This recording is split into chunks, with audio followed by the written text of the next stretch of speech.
उमेश पाल हत्याकांड मामले में असद का एक ऑडियो टेप सामने आया है जिसमें बहुत सारे सवालों के जवाब हो सकते हैं। ये आपको ध्यान होगा कि अतीक अहमद और उसके भाई को जो गोलियों से भून डाला 3 हत्यारों ने, उससे 2 दिन पहले ही असद और अतीक अहमद के शूटर गुलाम का एनकाउंटर किया गया था।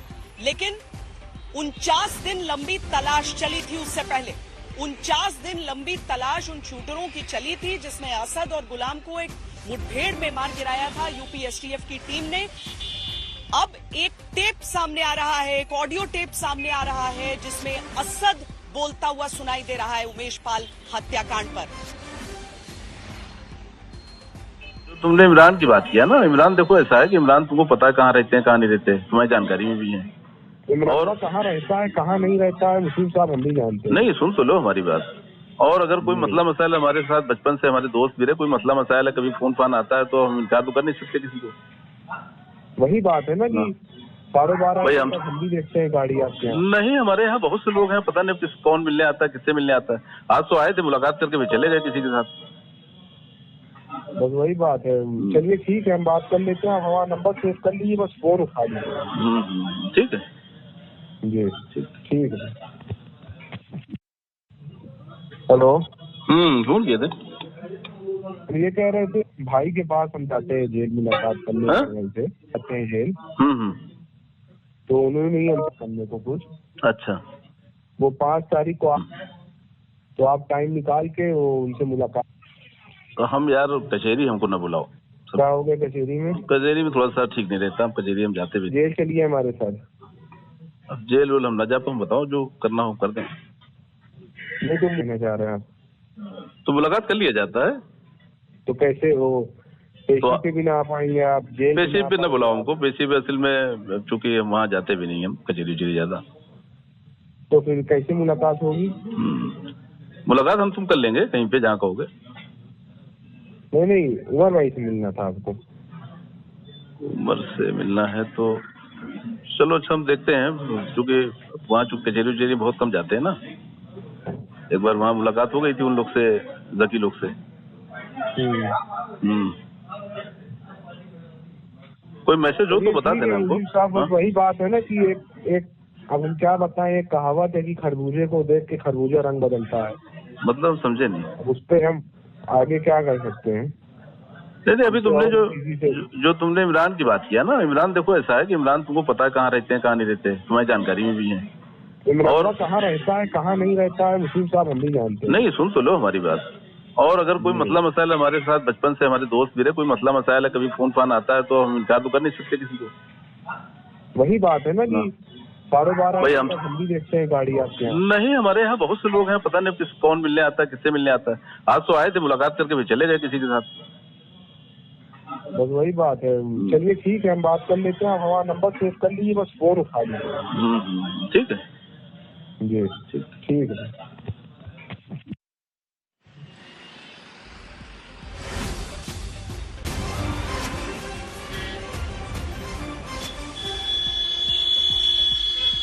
हम सीधे आपको इस समय लिए चलते हैं एसटीएफ के डीआईजी, यूपी एसटीएफ के डीआईजी अनंत देव तिवारी जो कि हमारे साथ जुड़ रहे हैं। सर बहुत स्वागत है आपका। ये जो टेप सामने आया है, बहुत अलग अलग तरह की बहुत लोग तमाम बातें कर रहे हैं, जिनमें से कई लोग इन लोगों के इन्वॉल्वमेंट को लेकर भी सवाल उठा देते हैं। लेकिन ये जो आवाज है, ये जो बातें हैं सर, ये तो पूरी तरीके से इंक्रिमिनेटिंग है।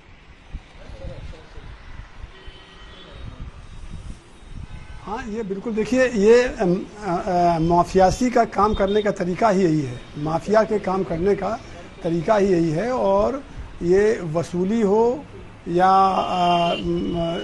ज़मीन पर कब्जा हो या उसमें इन्वेस्टमेंट के माध्यम से, और ये जितने भी नेक्सस हैं उन सबको तोड़ करके आगे बढ़ने की बात हो। और माफिया ये पुलिस और जुडिशियल और जेल सिस्टम को डिस्टर्ब करके जो अब आगे सर्वाइव करता है, उस सब के ये आयाम व्यायाम है। और जो आपने ये एक ऑडियो सुना, ये एक ऑडियो सुना और भुक्तभोगियों की संख्या सैकड़ों की होगी, प्रयाग में ही और प्रयाग के बाहर भी। तो ये और ये आज का नहीं है, 40 साल का है।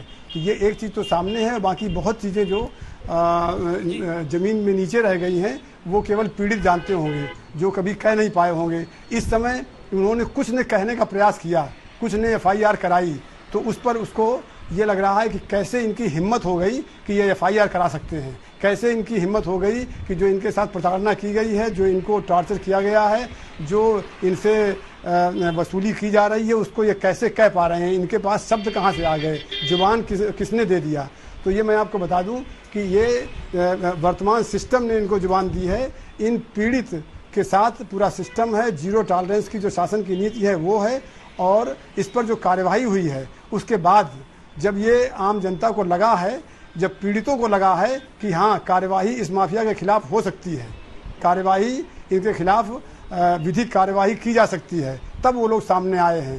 तो ये जो आपने ऑडियो टेप सुनाया, ये उसका जीता जागता उदाहरण है। वाकई, वरना जो बिल्कुल उसके अतीक के टेरर का ग्राउंड जीरो था प्रयागराज, वहां याद नहीं आता कि कभी कोई कोर्ट के बाहर उसकी ओर नजर उठा के देख सके। इस बार चप्पल चल रहे थे, नारे लग रहे थे उसके खिलाफ, और STF की कार्रवाई बड़ी रही है सर इसमें, जो सबको ट्रेस करके, हालांकि समय भी लगता है इसमें। अब जो गुड्डू मुस्लिम का इतना जिक्र हो रहा है, क्योंकि जिस तरह से बमबाज की उसकी छवि है और जितना खतरनाक उसे माना जाता है, क्या ये जनता को भी आश्वस्त किया जा सकता है कि उसके बेहद करीब है, उसके ट्रेल पर है, एकदम हॉट ऑन ट्रेल जिसको कहते हैं, कि कभी भी वो पकड़ में आ सकता है? देखिए, 24 फरवरी जिस दिन ये लोम हर्तक हत्याकांड हुआ था, उसके पश्चात से लगातार पूरी पुलिस की टीमें प्रयास कर रही हैं, और बहुत नैरो मिस हुए, हिट तो एक ही दो हुए।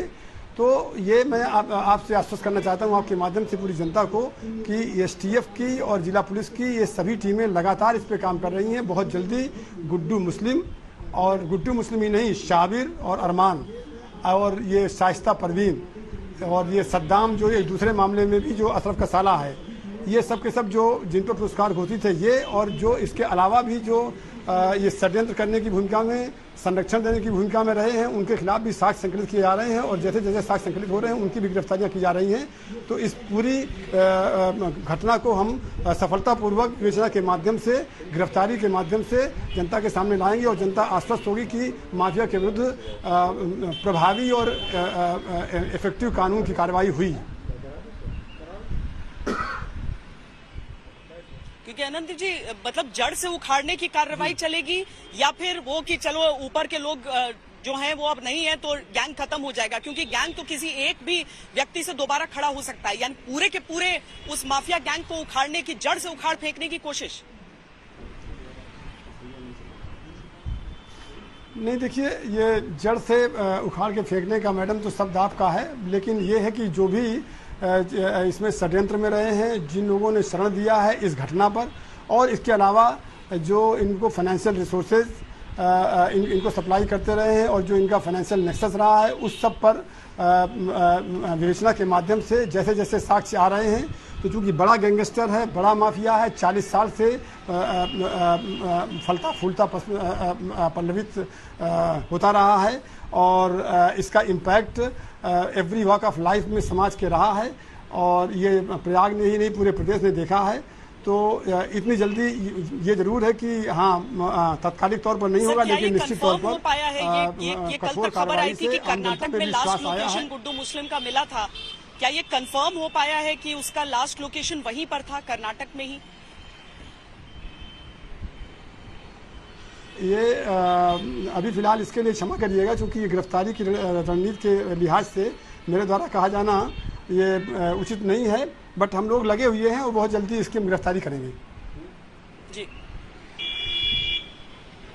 चलिए, बहुत बहुत धन्यवाद सर हमसे बातचीत करने के लिए। यूपी STF के DIG अनंत देव हमसे बातचीत कर रहे थे, और वो ये बात सामने रख रहे हैं कि पूरी कोशिश है कि न केवल गुड्डू मुस्लिम को, बल्कि जो बाकी शूटर अभी भी उनके उस सूची में है, उन सबको जल्द से जल्द पकड़ा जाए, और ये पूरा मामला जो है जिसमें अभी तक हम आतंक देख रहे थे गैंग का, वो खत्म हो पाए।